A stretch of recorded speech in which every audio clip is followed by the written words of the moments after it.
Hello and welcome to Personal Injury Today. I am your host, Brandi McMichael, here with Dr. Brad Poppe, and in today's episode, we're going to be talking about should the medical doctor or the physical therapist give return to work recommendations?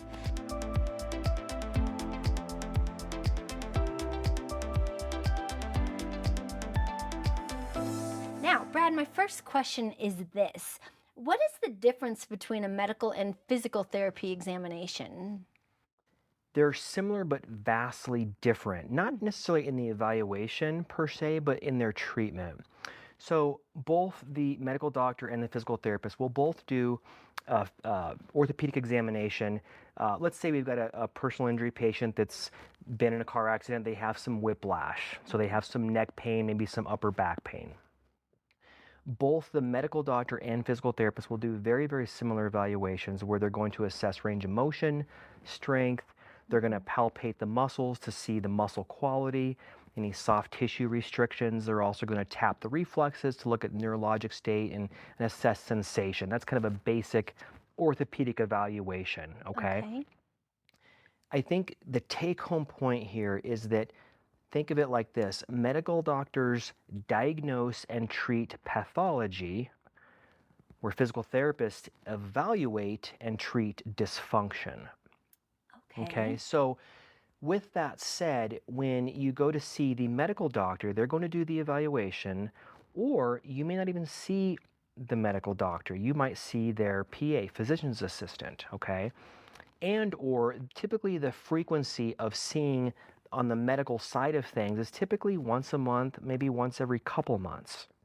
Versus seeing the physical therapist, that therapist is in the trenches with you for Right. 2 or 3 times a week treating, okay? Mhm. So who do you think would have a better idea of someone's physical abilities or disabilities, the medical side or the rehab side? So the rehab side, the physical therapist really kind of has a better picture of what can they or can't they do. Right. While I've seen both medical and physical therapy write return to work restrictions, in my opinion, the physical therapist has a much better holistic idea of what those restrictions really are. Right. Just because they've been along on that journey. Exactly. Well, if you guys are liking this information and finding it to be educational and purposeful and beneficial to what you are doing, please like, subscribe, hit that bell to be notified of other videos that are coming up. Dr. Poppy, my next question is, why is a functional capacity evaluation so critical in making return to work determination? So, case scenario, you have a medical doctor that is treating the patient, seeing the patient, and maybe administering medications or prescribing follow-up diagnostic testing to kind of manage things from a quote-unquote medical standpoint. If they are relying solely on those findings, their objective findings from their evaluation and or diagnostic imaging findings as the sole purpose or reason behind their return to work opinions, they're doing that client or patient a huge disservice because they don't really know. They haven't tested. So, example, let's say the patient is a construction worker and the medical doctor determines that during their evaluation, the person has good strength, good range of motion, and their reflexes are good, etc. So they should be able to return to work, right? Well, Yeah. maybe, maybe not. So that's where the functional capacity evaluation comes into play. And a functional capacity evaluation is literally a 4-ish hour functional abilities test where that evaluator is going to take that same patient through 20 different functional abilities tests to determine their function. So, the construction worker, they're lifting things and carrying things. Well, that's what they're going to do in the functional capacity evaluation. They're going to actually physically measure that. So at the end of that exam, they know if that patient can or Right. can't go back to work and or with what restrictions.